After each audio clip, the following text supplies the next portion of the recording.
It's Wednesday, March 17th, 2021. I'm attorney Robert Patillo sitting in for Roland Martin. Roland will be joining us at the top of the hour. Here's what's coming up on Roland Martin Unfiltered. Republicans continue to attack the Department of Justice, and Joe Biden's nominees, Gupta and Clarke, will break it down with a special panel. 43 states are trying to create legislation to make it more difficult to vote. A report from the Center for American Progress says the United States Senate can stop that from happening. We'll discuss. Cleveland Avenue has an initiative that will invest $70 million into Black and Brown community businesses of minority people. We will get the details on the Cleveland Avenue CEO, Don Compton. Police reform is on the ballot, and we're going to talk about the 6 cities where it will make or break the mayoral elections. One of them is Atlanta, where I'm currently located.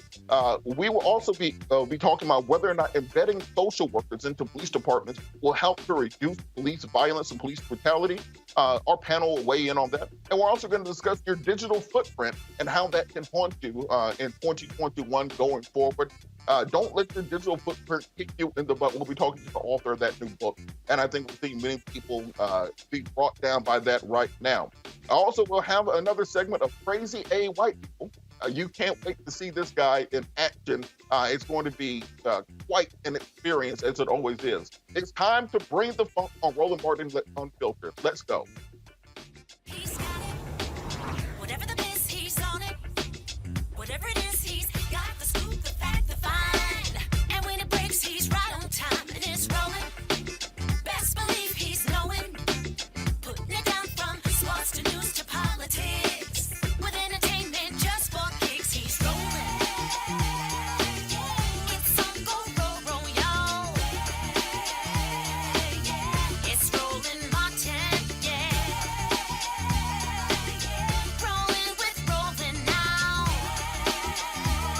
He's funky, he's fresh, he's real, the best, you know he's Roland Martin now.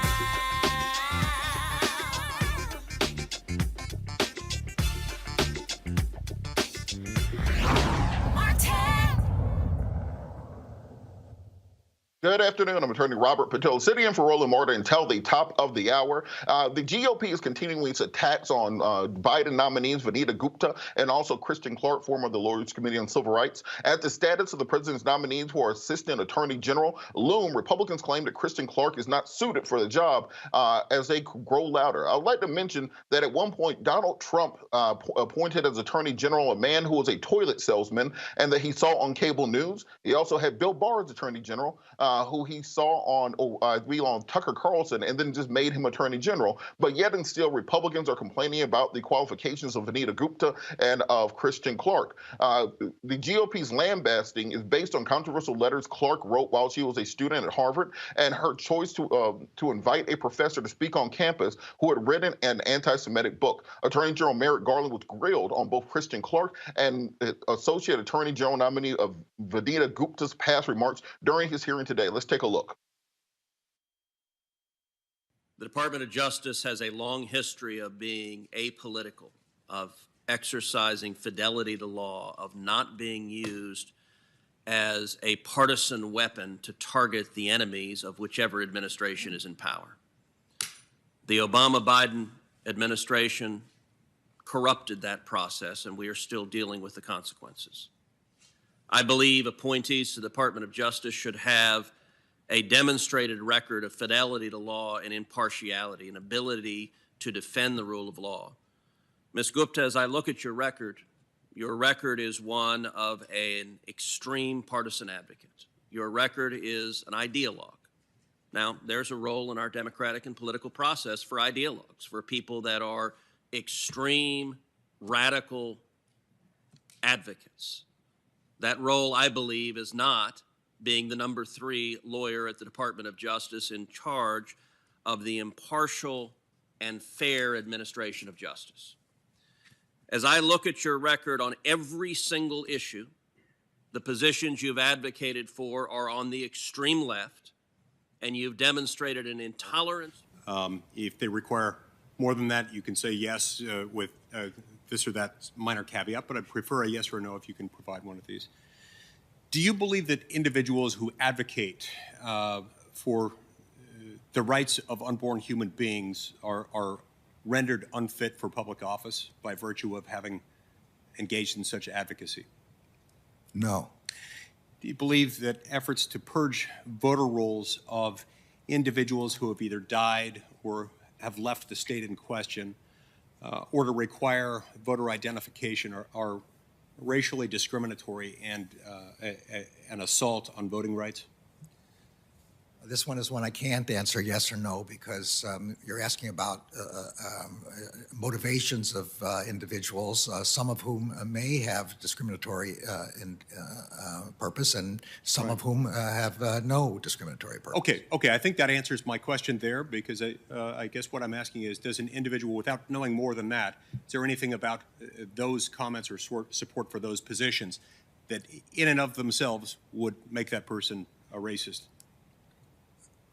or an assault on voting rights? Again, there's nothing about the comment itself, but when there's such a thing as circumstantial evidence, obviously, and if there's enormously disparate impact of things that somebody continues to propose, it's not unreasonable to draw conclusions from that. But the mere fact of the statement, no.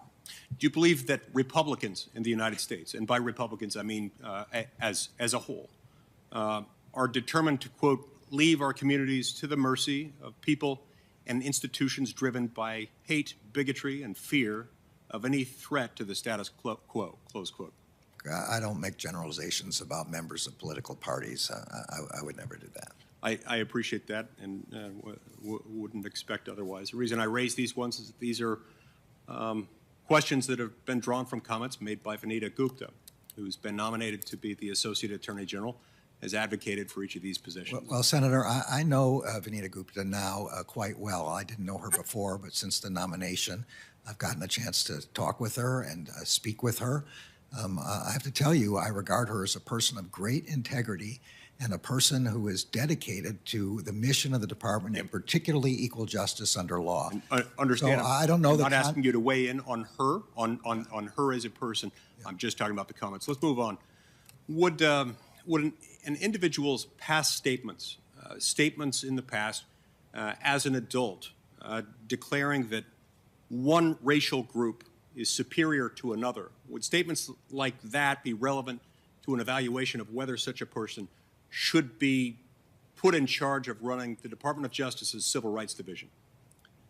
So, Senator, I've read in the last few days these allegations about Kristen Clarke, who I also have gotten to know, who I also trust, who I believe is a person of integrity, whose views about the Civil Rights Division I have discussed with her, and they are in line with my own. I have every reason to want her. She is an experienced former blind prosecutor of hate crimes, and we need somebody like that to be running the... I'm asking about the statement. I'm not asking about her as a person. I'm asking about the statement. In the abstract, would someone who has made that comment, would that comment itself be relevant to the question whether that person, having made that statement, should be put in charge of running the Civil Rights Division? All I can tell you is I've had many conversations with her about her views about the Civil Rights Division, about what kind of matters she would investigate. What about anti-Semitic comments? Would those be relevant to someone wanting to run the You Civil know Rights my Division? views about anti-Semitism. Right. No one needs to question those. I'm not obviously. questioning your views. I know you're not, but I also want you to know I'm a pretty good judge of what an anti-Semite is, and I do not believe that she is an anti-Semite, and I do not believe she is discriminatory in any sense. Okay, tell me this, Judge. You are a man of integrity, and one who honors and respects the laws. What assurances can you give us, as one who has been nominated to serve as the Attorney General of the United States, that you, if confirmed as Attorney General of the United States, what assurances can you give Americans who are Republican, who are pro-life, who are religious, people who are members of certain minority groups, in short, half or more than half of the country, telling them that the U.S. Department of Justice, if you're confirmed, will protect them if Department of Justice leaders have condoned radical positions like those that I've described. Look, I'll say again, I don't believe that either Vanita or Kristen condone those positions, but and I have complete faith in them. But we are a leadership team, along with Lisa Monaco, that will run the department. And in the end, the final decision is mine.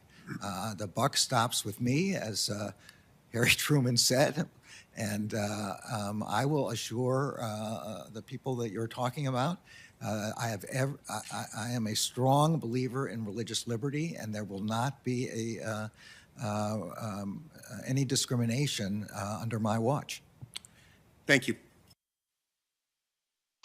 No, these are the same senators who wouldn't give Merrick Garland a hearing, wouldn't even meet with him when he was the nominee, Barack Obama's nominee for the Supreme Court, who are currently grilling him over whether or not Kristen Clarke and Vanita Gupta are somehow racist or anti-Semitic.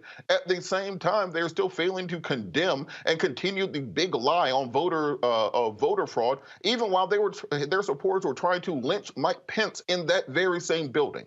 So if it strikes you as disingenuous, join the club. Let's hear Tucker Carlson on this same subject. Let's play the clip of Tucker Carlson on this. Kristen Clarke is Joe Biden's pick to run the Justice Department's enormously powerful Civil Rights Division.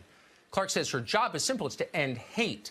But like so many in her world, Clarke is in fact an enthusiastic purveyor of what she claims to fight.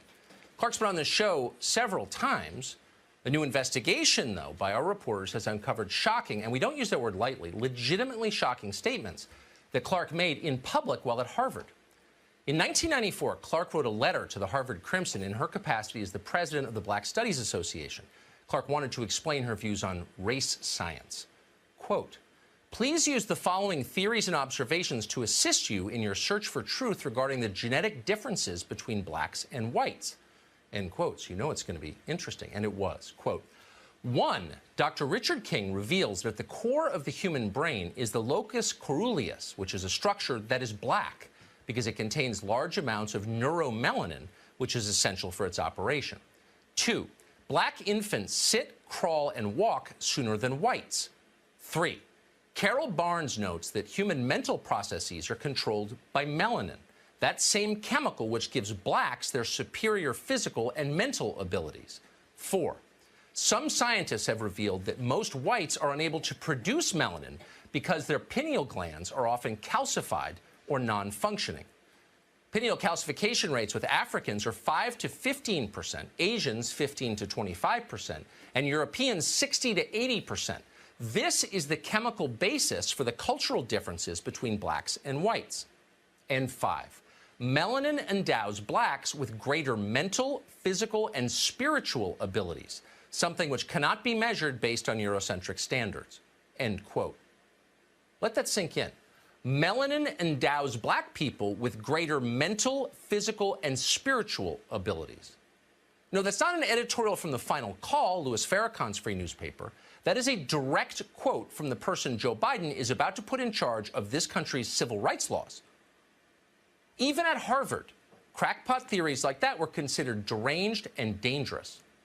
After an outcry on campus, Kristen Clarke suggested that she didn't necessarily believe what she had written. Now, the Harvard Crimson, a left-wing paper, did not buy that explanation. Well, does she or doesn't she, wrote the editors. So far, she has given us every indication that she does. And indeed, she did. Just a month later, Kristen Clarke invited the noted Trinidadian anti-Semite, Tony Martin, to speak on campus. Martin, then a professor at Wellesley College, was the author of a self-published manifesto called The Jewish Onslaught. In it, Martin chronicled the, quote, escalating Jewish onslaught against black people. Now, for Martin's fans, like Kristen Clarke, Martin's speech at Harvard did not disappoint. He attacked both Jews and Judaism as a religion. Tony Martin spent his final years giving speeches to Holocaust denial organizations on topics such as, quote, tactics of organized Jewry in suppressing free speech, end quote. Kristen Clarke strongly approved of Tony Martin, and we're not speculating, because as she told the Crimson after his speech, quote, Professor Martin is an intelligent, well-versed black intellectual who bases his information on indisputable fact. So again, directly from Kristen Clarke, Tony Martin's anti-Semitism was based on, quote, indisputable fact. Kristen Clarke has never shed these views. They've simply become more sophisticated. Just last year, as a lawyer, Clarke was fighting for the crudest kind of racial discrimination in college admissions. This fall, she said it was, quote, madness for the federal government to take the side of Asian applicants who had provably been denied college admission purely because of their skin color. But tough luck. As far as Kristen Clarke was concerned, those Asians didn't have enough melanin, and melanin is the key. Speaking of madness, in a sane country, someone like Kristen Clarke would be under investigation by the Civil Rights Division, not running it. How crazy have we become? Well, we will see if Clarke's nomination gets to the U.S. Senate. And if it does, we're in serious trouble. Let's remember, Donald Trump's first nominee for Attorney General was Jeff Sessions. Jeff Sessions, who was denied a federal judgeship in 1986 because he was too racist for Ronald Reagan. And at the time, during his confirmation hearings, Jeff Sessions said, and I quote, "The NAACP, the SCLC, Operation Push, the National Council of Churches are all un-American organizations teaching anti-American values." But Republicans and conservatives did not speak out against Jeff Sessions then, as they did not against Bill Whitaker or Bill Barr, Donald Trump's other attorney generals. But when you're trying to address civil rights, now they have a problem. There's a 30-second ad directly attacking these women. Let's see the ad.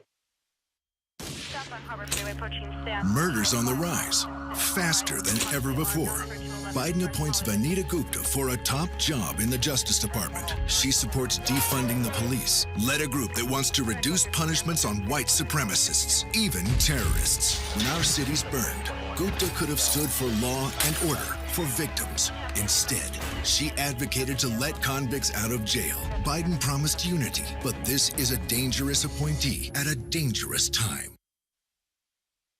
Let's go to our panel. Joining us today, we have Executive Director of the National Council of Negro Women, also former Executive Director of Rainbow Push Coalition Peachtree Street Project, Attorney Janice Mathis, also President of the National Bar Association and Chairman of the Board for the Rainbow Push Coalition. We have Attorney C.K. Hoffler, and also from the Black Women's Roundtable, Executive Director Ms. Melanie Campbell joining us today. So I want to throw this to the panel. Why are these Republicans suddenly up in arms about Vanita Gupta and the other nominees, but did not have the same outrage for a racist leprechaun like Jeff Sessions or Bill Whitaker or Bill Barr? I'll ask you first, Attorney Mathis. Well, thank you, Robert. It's a pleasure to be here with my good sisters Melanie and with CK. That's always a good thing. But we're facing, this isn't about logic or about respect for the rule of law. This is a raw power grab based on extreme fear and just afraid of what the future holds in this country and the demographics here. But what's interesting to me about it, they kept saying radical, they're radical. And I thought back 150 years ago, giving African Americans the right to vote and land being confiscated and given to them, that was also radical. Remember the radical Republicans? They switched names, but it's the same philosophy. None of the benefits of citizenship are owed to Black folks. And these women, we need an independent Justice Department. William Barr has really corrupted what it means to be an independent. And with this report that just came out this week, we see that folk at the Justice Department might have been complicit in the Russian interference with the 2020 election, not the 2016 one. So you have to consider the source. I mean, I'm sitting there looking at them ranting and raving at Kristen Clarke and Vanita Gupta and wondering, how stupid do they think their voters are that they didn't hear their prior inconsistent statements? CK just is picking up on that. This idea that people who defend civil rights are somehow radical. We read the quote from Jeff Sessions, when Jeff Sessions said the NAACP, SCLC, Operation Push, and any other group fighting for civil rights were radical and un-American back during his confirmation hearing in the 80s. But suddenly, despite the fact Republicans had no objection to that, now they have objections when you have women who are really fighting for civil rights. Help us understand what's going on. Well, you can't understand the inexplicable. You can't understand the ridiculous. You can't understand craziness. You can't understand lunacy. It is completely an exercise to me in craziness. Tucker Carlson said craziness. What's crazy is when you have two eminently qualified, intellectually proven women who have trial experience, who have life experience, who have leadership experience, who have worked at the Justice Department, who know their practice areas and subject matters inside out, have a proven track record. You look at the case of Kristen Clarke, she's going to be overseeing civil rights. Of course, she must have experience in civil rights. So it is an exercise in lunacy to sit and dissect their backgrounds in the manner in which it's being done, because it's simply based on their race and to some degree gender. It's just, for me, that's completely transparent. It's hypocritical. And frankly, these lawmakers need to be ashamed of themselves. I hope when they go home that someone is putting them in check, because it would be a travesty, although this is a standard playbook. We saw it with Lonnie Guinier. We've seen it before. There's nothing new, but it is sad, it's tragic, and I just hope and pray that the American people this time around make enough calls and put enough pressure on the senators so that these two eminently qualified women are confirmed and will be at the Justice Department. We need high-level, strong people, women like these two in the Justice Department. It is time to stop the craziness, the madness, the racism, and gender bias that we are seeing front center when it comes to these two eminently qualified women. It's simply not justifiable. It's inexcusable. It's not explainable. And I hope and pray that the American public sees through it and that people will impress upon the senators to do the right thing and confirm these two nominees.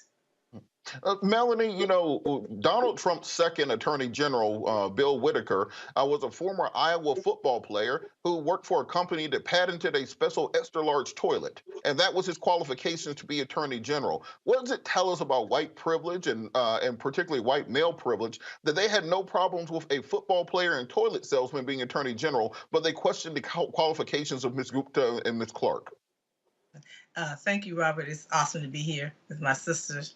And you, the bottom line is they lost. Okay, I'm like, so you lost. And this President Biden, has the right to put in the people. We know they're qualified. They're eminently qualified. But as Black women and women of color, we always held to a different standard. We have to continue to push back on that, continue to push our friends in the Congress to make sure that they stand strong.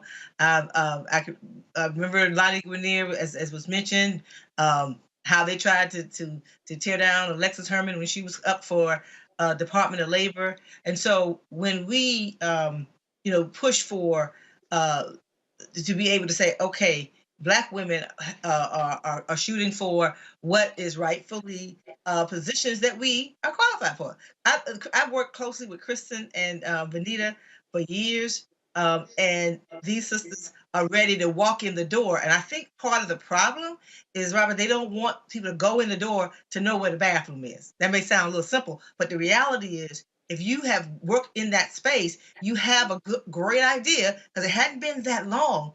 And the damage that was done under this past administration, there's a lot of work that has to be done.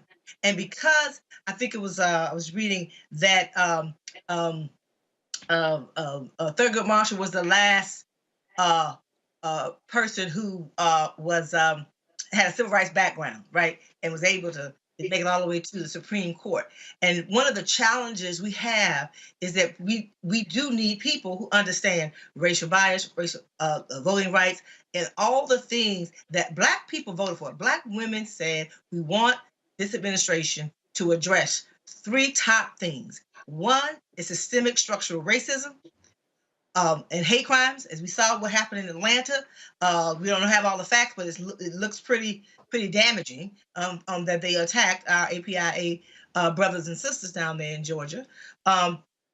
they want to the candidate that they voted for and the Congress to address COVID-19, eradication of that, make sure that the bias is not there, right? So at the end of the day, and then policing and criminal justice reform. These ladies have, these sisters have the qualifications par excellence. And so at the end of the day, that's why I can remember hearing a lot of Republicans say, and this is not partisan, it's just factual, elections have consequences. So the consequences is the person who got elected should be able, if those people are qualified, and all this shenanigans going on trying to tear down their character, and that's a historical issue for Black people, period, in this country. And we just have to continue to push back on that and make sure that we continue to speak up and speak out. So I'm glad to be a part of the conversation tonight. Absolutely. Joining us now, former chair of the National Bar Association, attorney A. Scott Bolden. Scott, one of the things that we saw during the Jeff Sessions regime as Attorney General was he used the Civil Rights Division of the Justice Department to go after discrimination against whites in college admission, claiming that all of the laws which were put in place to protect minorities were actually used to discriminate against white students. Why do you think Republicans now have such a problem with Kristen Clarke and Vanita Gupta working towards actual enforcement of the civil rights laws that are on the books? Because their par excellence and their readiness to be in the Department of Justice and to lead it is because they've led efforts in this country to make America better. I don't understand why the Republicans are so afraid of excellence and those who have toiled in the fields and led the fight against voter suppression, to lead the fight for more people to vote, to lead the fight against racism and sexism and anti-Semitism, if you will. And you know that because they've got to distort their records, if you will. For example, Ms. Clarke, her letter to the Harvard Crimson was tongue-in-cheek in response to the Bell Curve book that basically said in racial science that white people were smarter than Black people. And so she wrote this piece tongue-in-cheek. Ms. Gupta certainly has the experience, but more importantly, has bipartisan support from not only the largest police union in the country, but also pro-Jewish groups as well. And so that cross-section of support equals their excellence, right? And their work to make America better versus the status quo or to preserve white privilege or what doesn't work for people of color who make up 10 to 15% or more of this country, that's bothersome. But it is the height of hypocrisy and the depth of arrogance, because if you look at Donald Trump, none of these GOP senators had a problem with Donald Trump attacking the DOJ, attacking the Mueller report, attacking investigations on him and his team and his campaign team and what have you.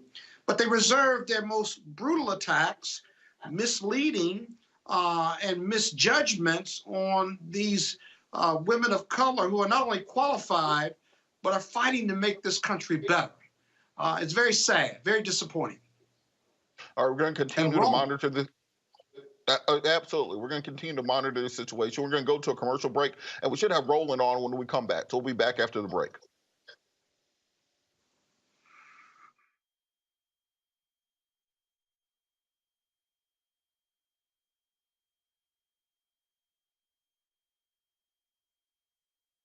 Senators, this cannot be our future. Do not concede, Mr. President. Fight hard. This cannot be the future of America. That's what we got! The force, let's go!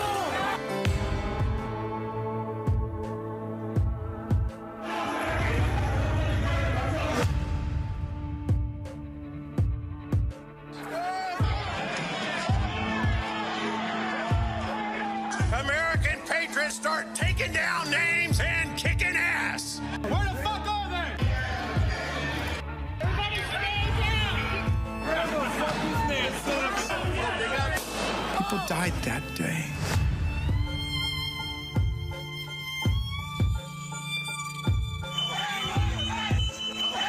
What message will we send the rest of the world? What happened today in Washington, D.C. is not America has stood for some very important things. I think what we've seen in the United States is terribly distressing. Incited by the current president. President Trump. The world is watching and wondering whether we are who we say we are. You were patriots, just like the patriots gathered at Bunker Hill. The election in many ways was stolen. Blessed are the peacemakers, for they shall be called the children of God. And at one point, people started chanting, kill him with his own gun.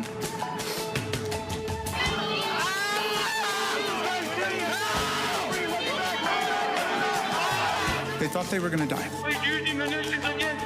Watching someone use an American flagpole to spear and pummel one of our police officers ruthlessly, mercilessly. We didn't need more witnesses. We needed more senators with spines.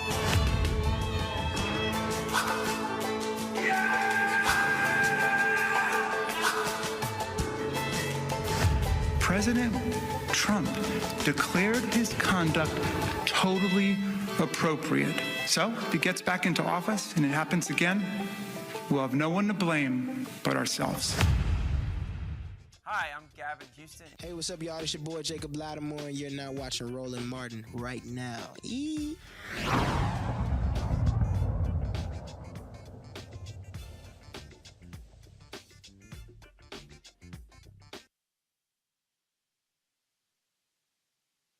All right, we're coming back. We should have Roland on the line now. Roland, are you there? Yeah, Robert, actually, I'm in your city here in Atlanta. I'm taping the Urban One Honors, and so we're here in Austell, Georgia, and so glad to be here. But so we're literally still taping it, and so that's why I had to come in late, dip in, and dip right back out. So I appreciate you holding it down. Scott, you always talk about wanting to host a show. I trust Robert a lot more than I trust Scott hosting the show. So that's why we got Robert doing it. But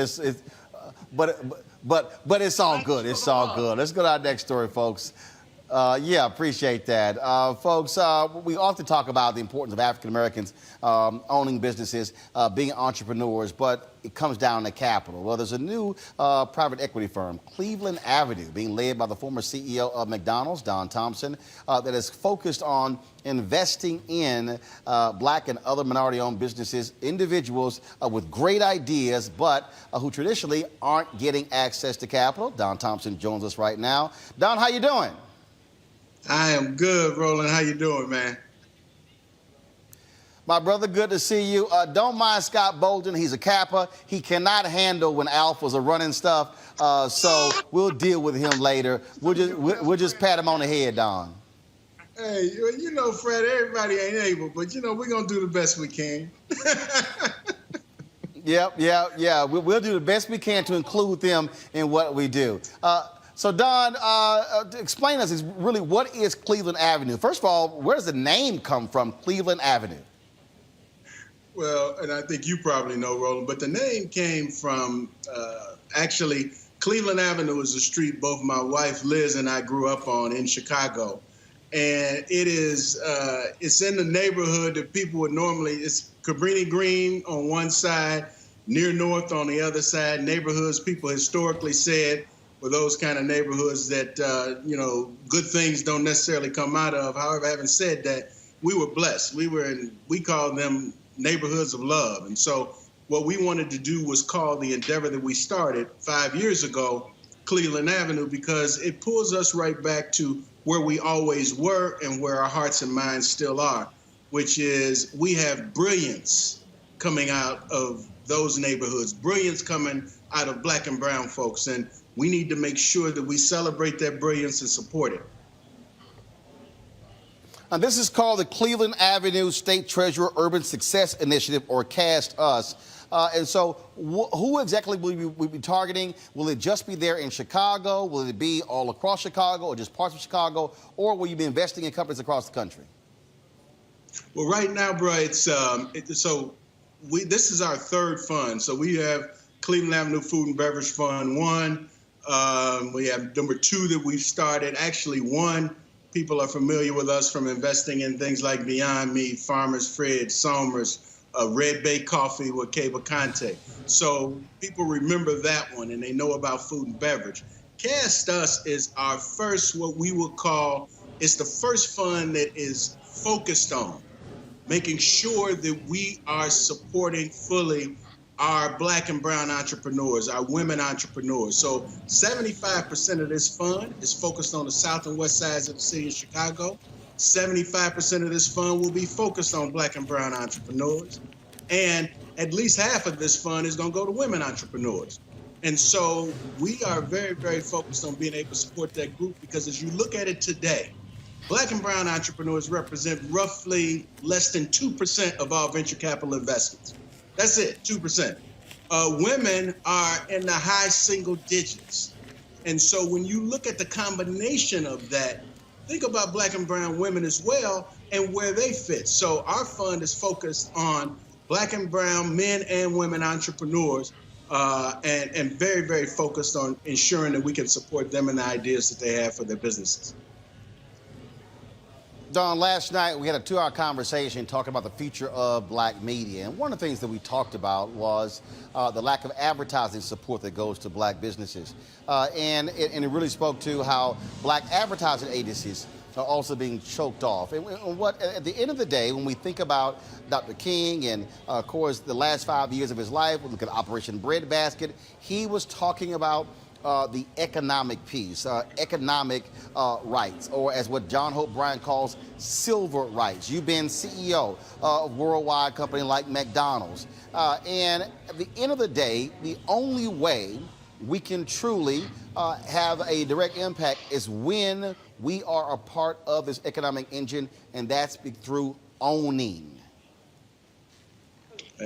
Absolutely, bro. I mean, this goes back, a long, long time. We've had advocates that have talked about the economics and economic development and economic empowerment. I mean, you go back to Frederick Douglass and comments that Frederick made, and W.E.B. Du Bois, and so many people have made these comments over the years, and they have fought, lived, and died for these comments.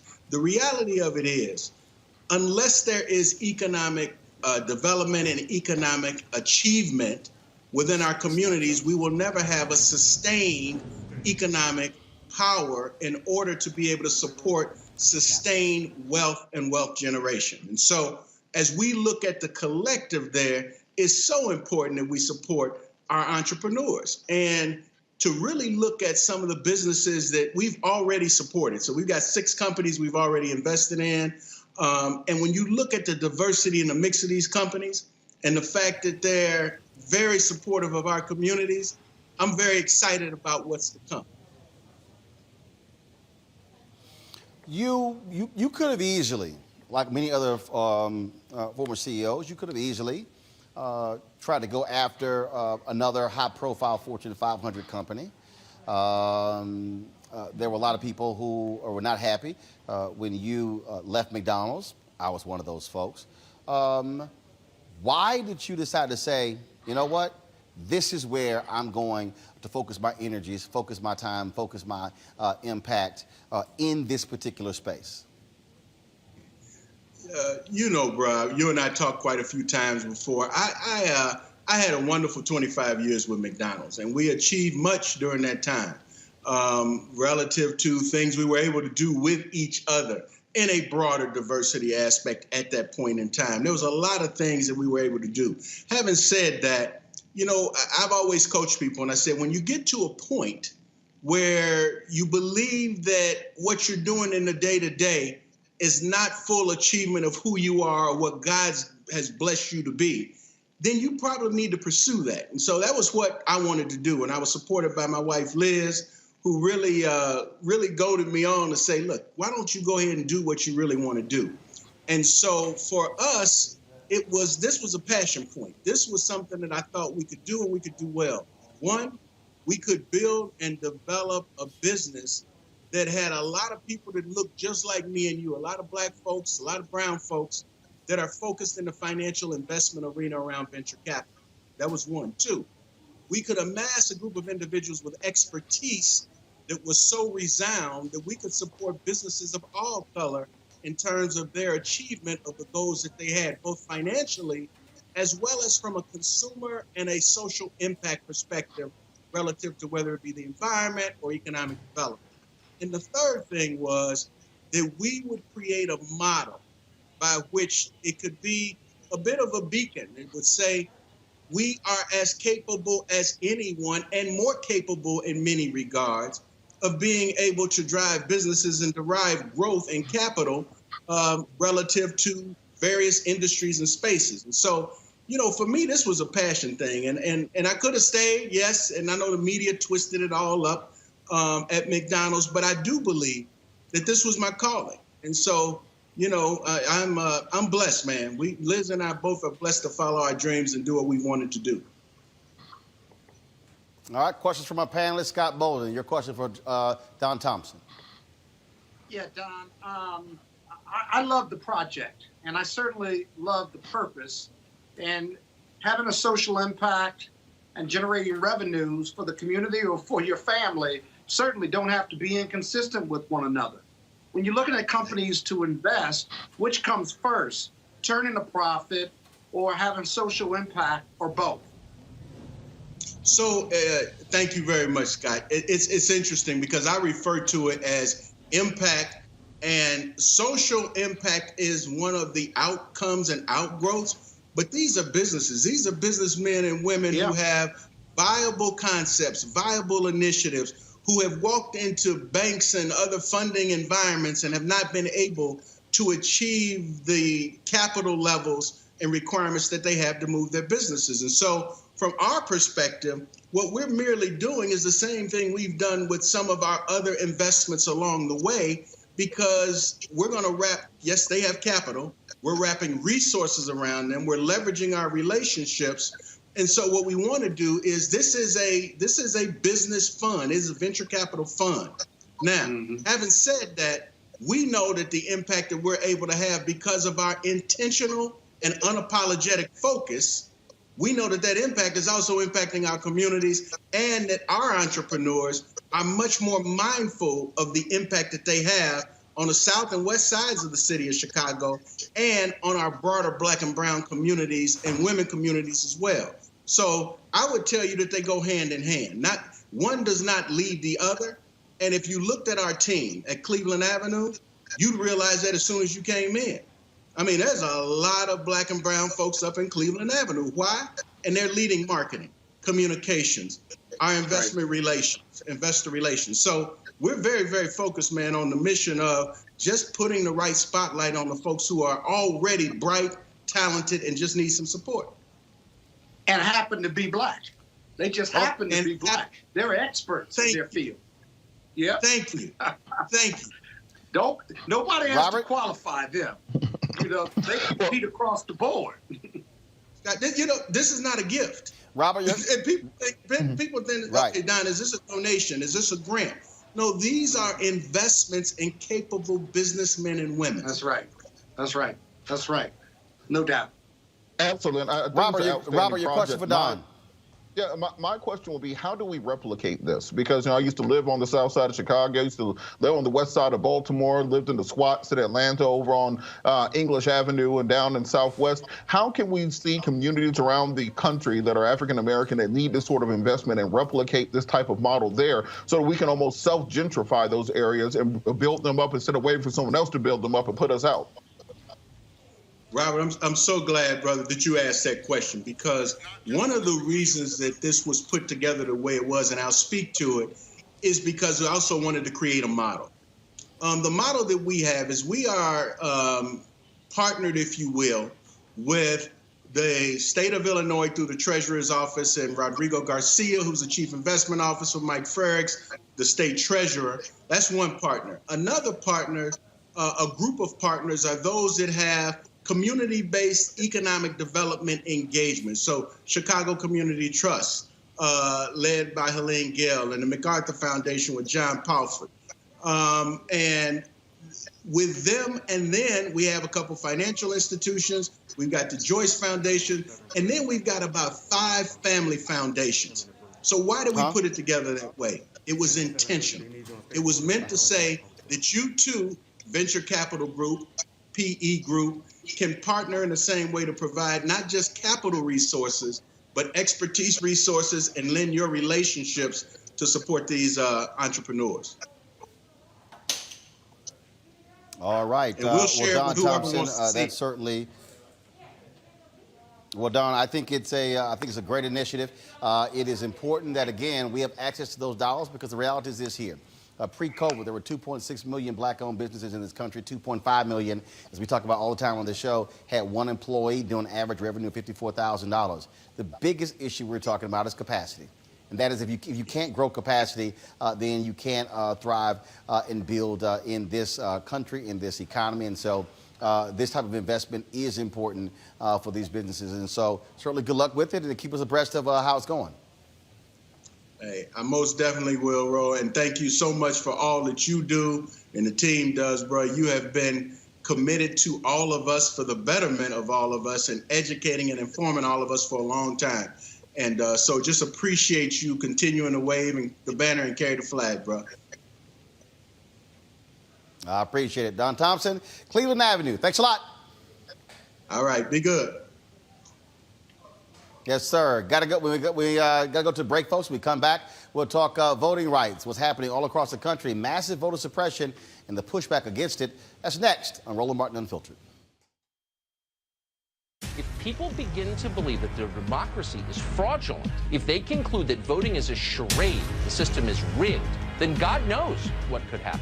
They rigged an election. They rigged it like they've never rigged an election before. Actually, we do know what could happen. It's happening right now. The U.S. Capitol overrun, under siege. Pro-Trump extremists storming inside, flooding the halls, reaching the floor of the House of Representatives and the Senate. Millions of Americans sincerely believe the last election was fake. It was a landslide election, and everyone knows it. We will not go quietly into the night. When thousands of your countrymen storm the Capitol building, if you don't bother to pause and learn a single thing from it, then you're a fool. I know your pain. I know you're hurt. We had an election that was stolen from us. We got to this sad, chaotic day for a reason. It is not your fault. It is their fault.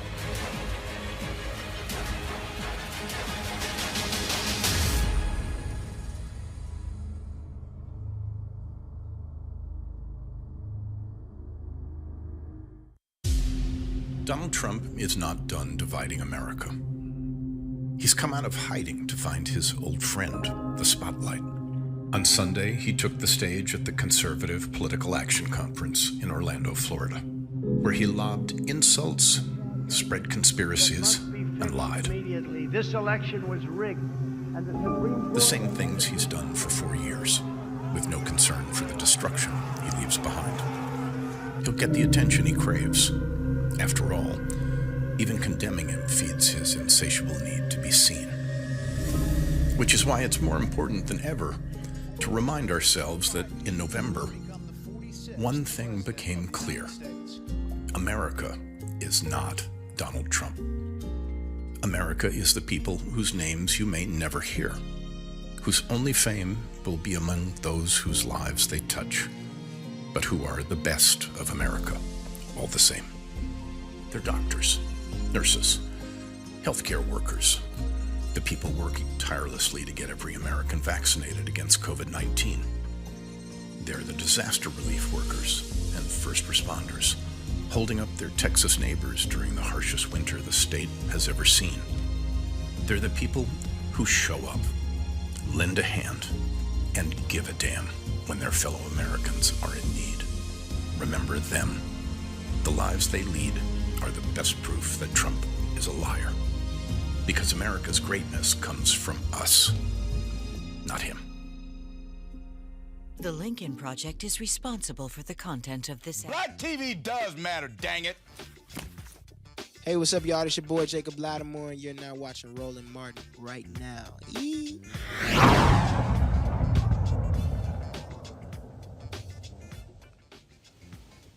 Folks, as I said, I'm here in Atlanta. We've been covering, of course, the voter suppression bills being pushed by Republicans in this particular state. It is ground zero for voter suppression.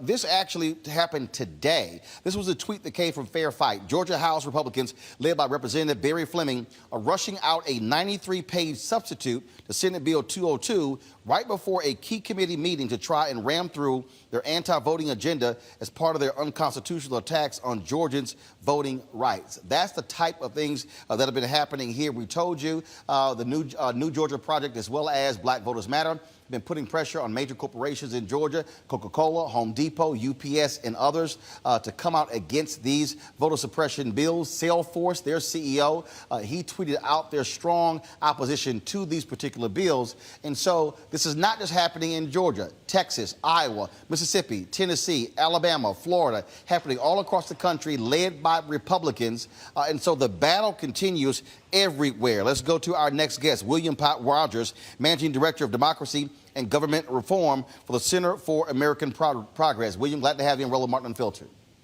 Thanks for having me back, Roland.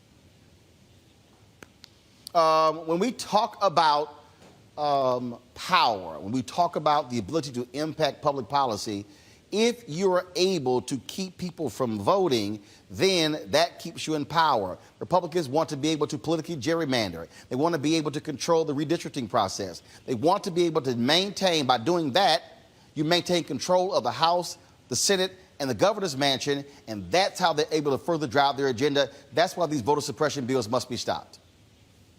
You have it exactly correct, Roland. This is really about power and the backlash that we're seeing in these states across the country. Almost 300, I believe, voter suppression bills. You mentioned what's going on down in Georgia and in the other states. These are just a response to people voting. If you think about it, in 2020, because of the circumstances of the pandemic, more people had access than ever to mail-in voting, to early voting, and people exercised their right to vote. Not just, well, least of which because Donald Trump was on the ballot and we needed to get him out. But people, when you give them the opportunity to vote, they will vote. And it seems like the only tactic that conservatives and Republicans in these state capitals have decided to use is to suppress people's votes. It's really the hugest wave of voter suppression we've seen in a long time. You know, the thing that really jumps out here is that, people say, look, okay, this is really no big deal. Well, I keep trying to let folks know, when you change these laws, you aren't just impacting the presidential race, the U.S. Senate race and congressional races. You're impacting school districts. You're impacting city council races, county government races. These laws would change the voting process for the state in every election. Yeah, no, it's really, after the 2020 election and after every election, really, we say to voters who become engaged, stay in the fight, keep in front of your lawmakers to know what's going on. This is a perfect example of why, because this is happening sort of in the blink of an eye after people revolve the door from the 2020 election. And as you said, it will impact elections up and down the ballot. And so it's really critical that people are paying attention, pushing back, interfacing with groups that you mentioned, like Fair Fight down in Georgia, and also really important that people are paying attention to what's going on in Washington with the For the People Act, which would really fight some of these heinous voter suppression tactics designed to lock people back out of the system. Robert, when it comes to that particular federal legislation, President Joe Biden recently has now spoken out against the filibuster. Pressure from groups like Rainbow Push and others must be applied to Congress, because if they do not act and allow Republicans to pass these bills, they're guaranteeing future losses, guaranteeing those losses. Go ahead. No. Robert first. Robert, then William. Go ahead, Robert. Yeah, you're completely right. And we have to understand that when we're talking about fighting this filibuster, Republicans are not fighting from an even playing field as Democrats are. The 50 Democrats in the Senate represent 40 million more voters than those 50 Republicans. Republicans have not won a popular vote in a presidential election in 17 years. Indeed, they've won one time in the last 30 years. Right? There was a survey done of political registration. 34% of Americans register as independents, 33 as Democrats, only 29 as Republicans. So while why are we keeping around this arcane filibuster rule that allows a minority group, we keep calling ourselves minority. No, we are in the majority ideologically in this country. We allow a small minority group, primarily of white voters who are outside the mainstream, who don't live in urban areas, to control our politics. At this point in time, the only way the Democrats win going forward is by reforming the filibuster and pushing through the legislation. If you look at what's going on in Georgia, Georgia's 35% African-American and 15% Latino. That's already 50% of the vote. If you did not have gerrymandering, if you did not have Republican redistricting, if you did not have voter suppression and closing of polling locations, then you would not have Republicans running all the constitutional offices and also having a constitutional majority in the House and the Senate in the state. So it is imperative to overturn and break the filibuster and pass through the type of voting rights legislation needed to actually have a democracy and not simply an oligarchy. Yeah, no, Scott, you have your question for William. Question is, I'm sorry, William, go ahead. William, go ahead. No, I was just going to say I couldn't agree more. And, you know, the HR 1 and S1, the For the People Act, is exactly the kind of bill that, you know, the kind of policy that people think might end up giving Democrats the path to change the rules and to not only to pass transformational democracy reform for the American people, but also to pass all the other things, right, that McConnell and the Republicans have kept in his legislative graveyard, so-called, over the years. And so this is both about voting rights and democracy and all the things that you spoke to eloquently, but also about all of the other policies that we're fighting on as well. Well, it goes to the very basis of our democracy. It's that serious. And not only must they fight the filibuster, right? And the Democrats are the only ones talking about bipartisanship. We need to be talking about these 5 open Senate races and surviving 2022 and adding seats, not losing seats, and reversing that political trend. Because if you don't fight the filibuster now and get this voter legislation passed at the federal level, you may not have another chance to do it. And the reality is you have a party that is unpopular with unpopular policies that cannot win without suppressing the vote in the American democracy. Think about that. One man, one vote, the will of the people. The Republicans literally stand for suppressing the vote, not having that, so they can control and maintain some power. That's crazy. And yet and still, that is their only survival technique, not because they're more Democrats than Republicans, but because the Republican policies are more offensive than the Democratic policies are that stand for all the people. Not perfect, but clearly more in line with the people than the conservative and the GOP and what they stand for. William Rogers, final comment. Yeah, definitely. You know, I would just say that the things that are in the For the People Act, the things that we talked about, are things that would help Republican voters also, right? The things that help Republican voters in 2020. We're talking about expanding mail-in ballots, expanding not just early voting, but, you know, automatic voter registration. And the way that these bills are tailored at the state level cut right to the heart of this, right? They're trying to take away the power of predominantly black and brown voters, right? With trying to take away the ability to do souls to the polls and things like that. And so all these things are connected. As you said, this is about power for conservatives in Congress, and they would even disenfranchise their own voters further in order to stop what they see as a threat, which is people voting, right? As you said, Scott, we're just talking at the most basic level about the fundamental ability of people to be able to participate in our democracy, you know, and that is a threat to a major political party that is in the minority, as you said, you know, represents a minority of folks in the Senate anyway. But that's, you know, the very democracy and participation in that is a threat to a major political party, and it is really astounding. Absolutely. They call themselves the Patriots. That's another great irony of this this juxtaposition we find ourselves in. Yeah, but they're not.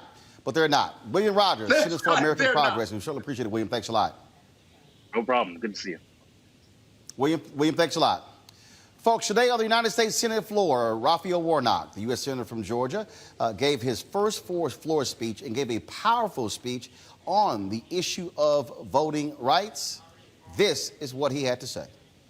President, the Senator from Georgia.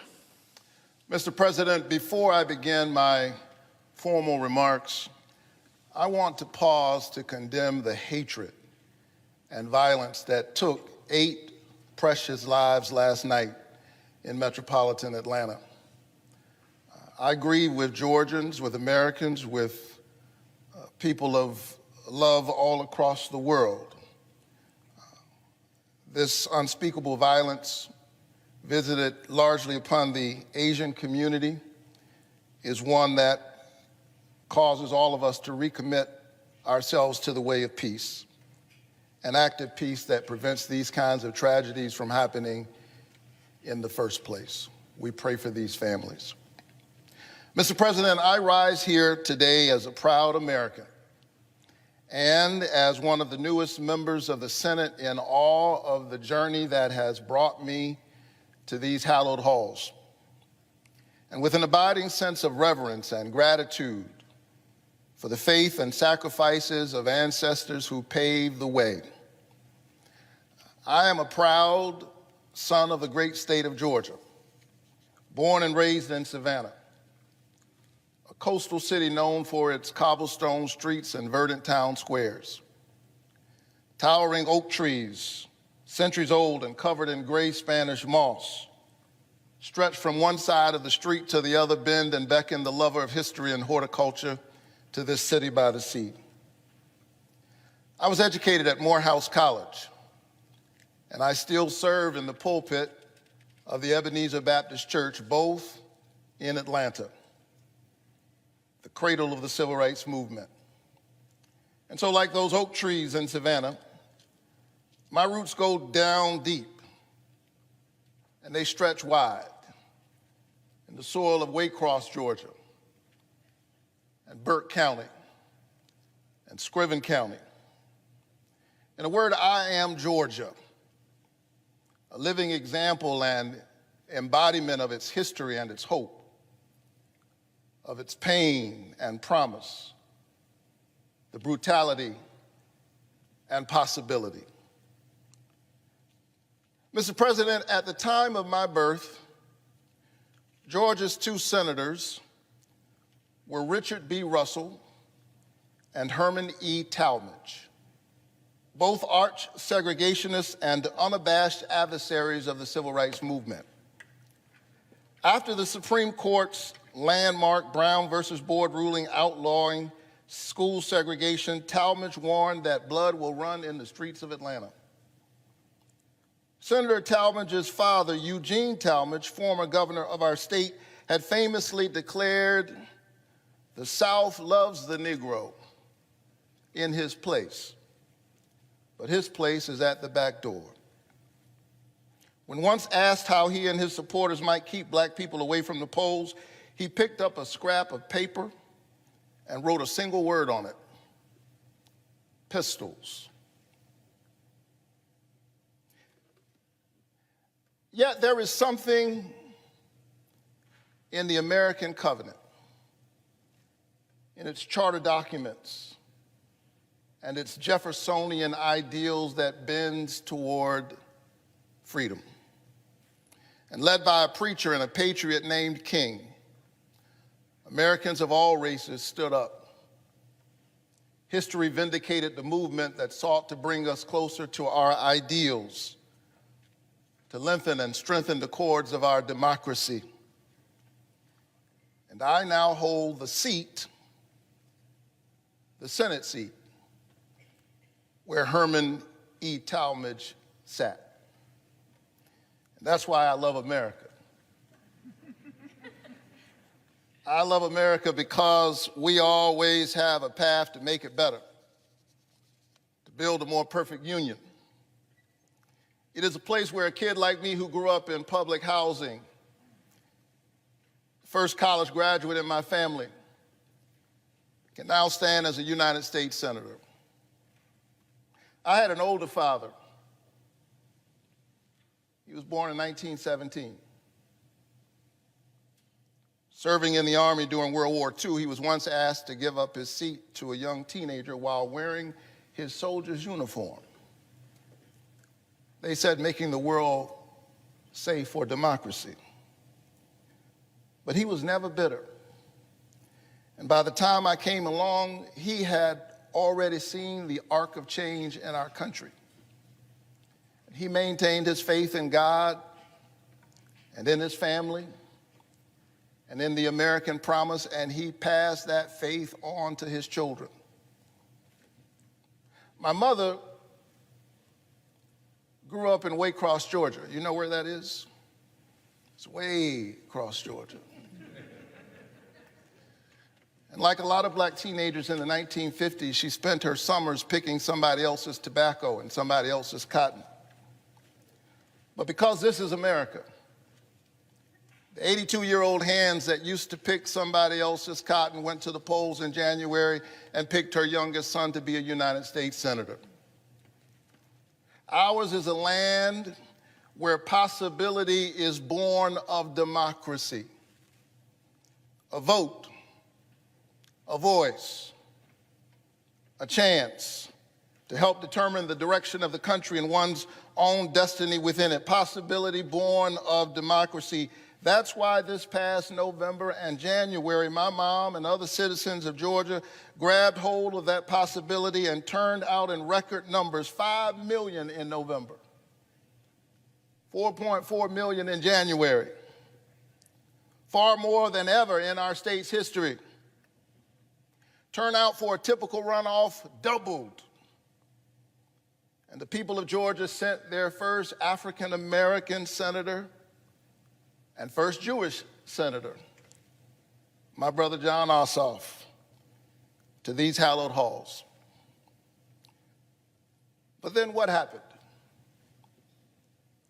Some politicians did not approve of the choice made by the majority of voters in a hard-fought election in which each side got the chance to make its case to the voters. And rather than adjusting their agenda, rather than changing their message, they're busy trying to change the rules. We are witnessing right now a massive and unabashed assault on voting rights unlike anything we've ever seen since the Jim Crow era.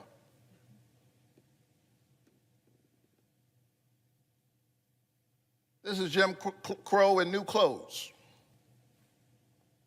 Since the January election, some 250 voter suppression bills have been introduced by state legislatures all across the country, from Georgia to Arizona, from New Hampshire to Florida, using the big lie of voter fraud as a pretext for voter suppression. The same big lie that led to a violent insurrection on this very Capitol the day after my election. Within 24 hours, we elected Georgia's first African-American Jewish senator, and hours later, the Capitol was assaulted. We see in just a few precious hours the tension very much alive in the soul of America.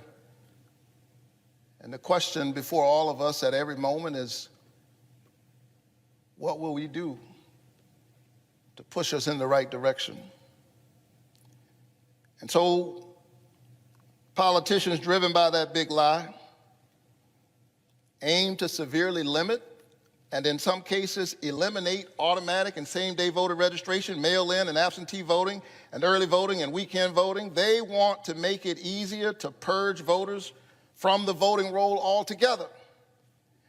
And as a voting rights activist, I've seen up close just how draconian these measures can be. I hail from a state that purged 200,000 voters from the roll one Saturday night, in the middle of the night.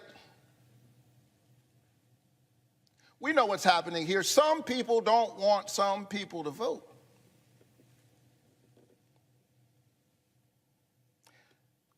I was honored on a few occasions to stand with our hero and my parishioner, John Lewis. I was his pastor, but I'm clear he was my mentor. On more than one occasion, we boarded buses together after Sunday church services as part of our Souls to the Polls program, encouraging the Ebenezer Church family and communities of faith to participate in the democratic process. Now, just a few months after Congressman Lewis's death, there are those in the Georgia legislature, some who even dared to praise his name, that are now trying to get rid of Sunday Souls to the Polls, making it a crime for people who pray together to get on a bus together in order to vote together. I think that's wrong. Matter of fact, I think that a vote is a kind of prayer for the kind of world we desire for ourselves and for our children. And our prayers are stronger when we pray together. To be sure, we have seen these kinds of voter suppression tactics before. They are a part of a long and shameful history in Georgia and throughout our nation. But refusing to be denied, Georgia citizens and citizens across our country brave the heat and the cold and the rain, some standing in line for 5 hours, 6 hours, 10 hours, just to exercise their constitutional right to vote. Young people, old people, sick people, working people, already underpaid, forced to lose wages to pay a kind of poll tax while standing in line to vote.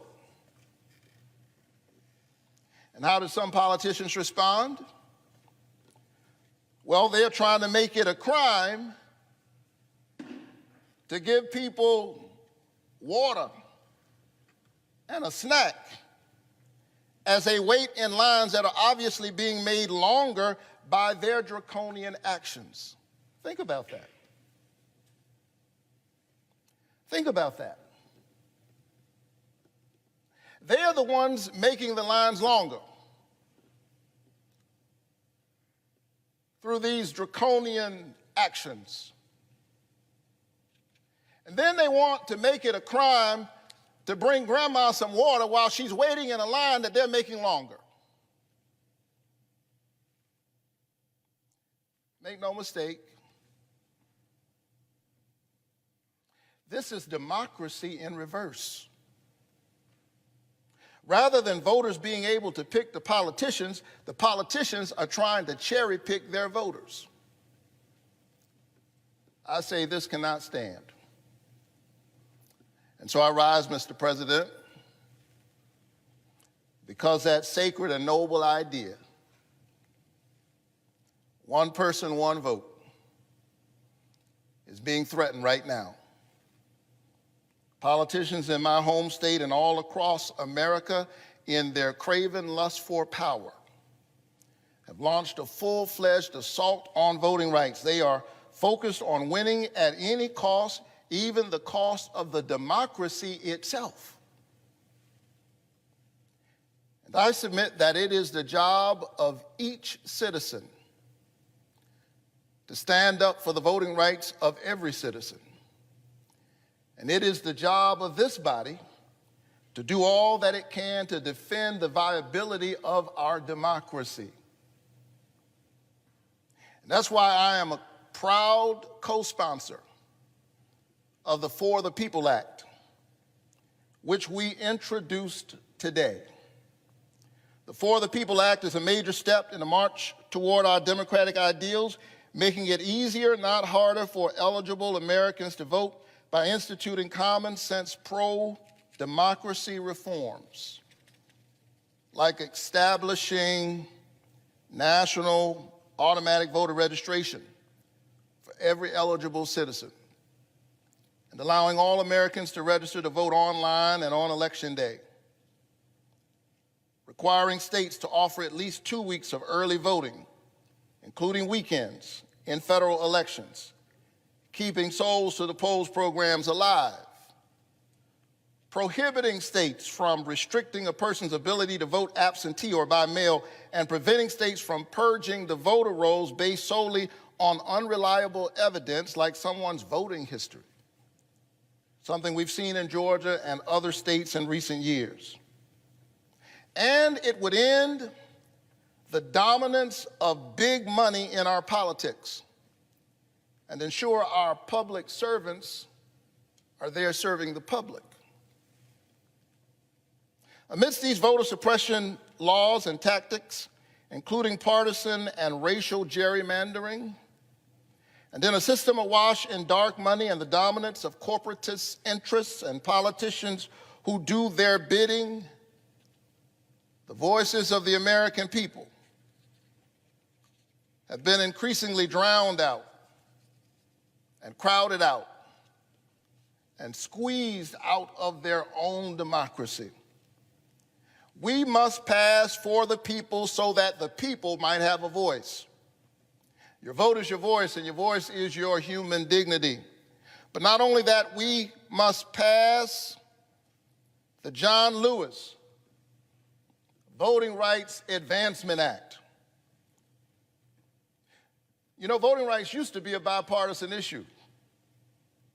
The last time the voting rights bill was reauthorized was 2006. George W. Bush was president, and it passed this chamber 98-0. But then in 2013, the Supreme Court rejected the successful formula for supervision and pre-clearance contained in the 1965 Voting Rights Act. They asked Congress to fix it. That was nearly 8 years ago. And the American people are still waiting. Stripped of protections, voters in states with a long history of voter discrimination and voters in many other states have been thrown to the winds. We Americans have noisy and spirited debates about many things, and we should. That's what it means to live in a free country. But access to the ballot ought to be nonpartisan. I submit that there should be 100 votes in this chamber for policies that will make it easier for Americans to make their voices heard in our democracy. Surely, there ought to be at least 60 in this chamber who believe, as I do, that the four most powerful words uttered in a democracy are "the people have spoken." Therefore, we must ensure that all of the people can speak. But if not, we must still pass voting rights. The right to vote is preservative of all other rights. It is not just another issue alongside other issues. It is foundational. It is a reason why any of us has the privilege of standing here in the first place. It is about the covenant we have with one another as an American people, e pluribus unum, out of many one. It, above all else, must be protected. And so let's be clear. I'm not here today to spiral into the procedural argument regarding whether the filibuster in general has merits or has outlived its usefulness. I'm here to say that this issue is bigger than the filibuster. I stand before you saying that this issue, access to voting and preempting politicians' efforts to restrict voting, is so fundamental to our democracy that it is too important to be held hostage by a Senate rule, especially one historically used to restrict expansion of voting rights. It is a contradiction to say we must protect minority rights in the Senate while refusing to protect minority rights in the society. Colleagues, no Senate rule should overrule the integrity of our democracy. And we must find a way to pass voting rights whether we get rid of the filibuster or not.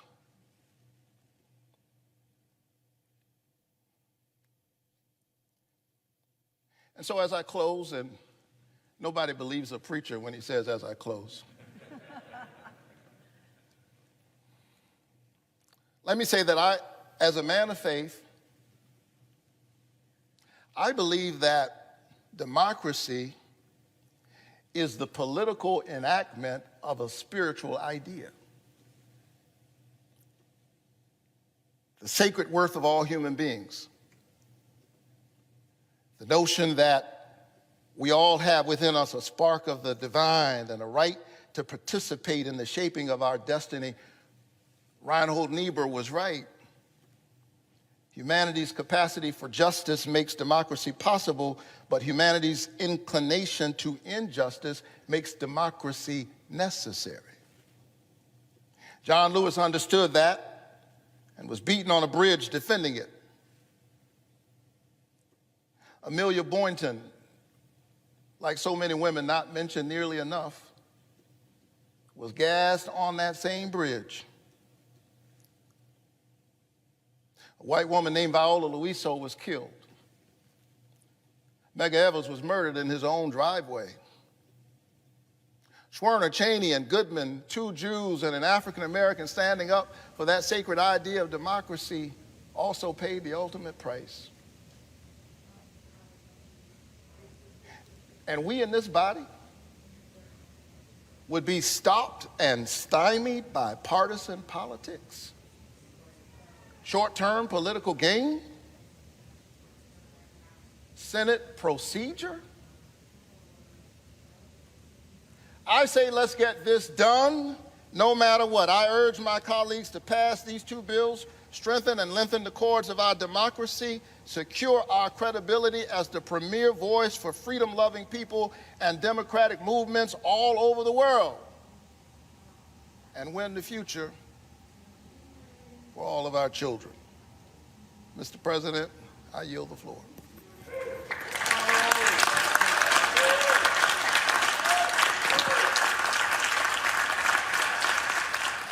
That was Senator Raphael Warnock, my senator here in Georgia, also my pastor at Ebenezer Baptist Church, giving a powerful address in the defense of voting rights in the United States Senate today. It is crucial that we pass through the John Lewis voting rights SB, and also the Senate bill on voter protection. We are seeing across the country attacks on the right to vote, and it's very important for everyone to contact their senators, join civic organizations, fight back against voter suppression. Again, we represent the majority, and we have to stop allowing a dedicated minority to prevent us from progressing forward. Got to thank the guests today, A. Scott Bolden, Janice Mathis, C.K. Hoffler, Melanie Campbell for joining us. I thank Roland. He had to check out a little bit early. He will be back tomorrow. And then join the Bring the Funk fan club. And as Roland would say, we'll be back tomorrow.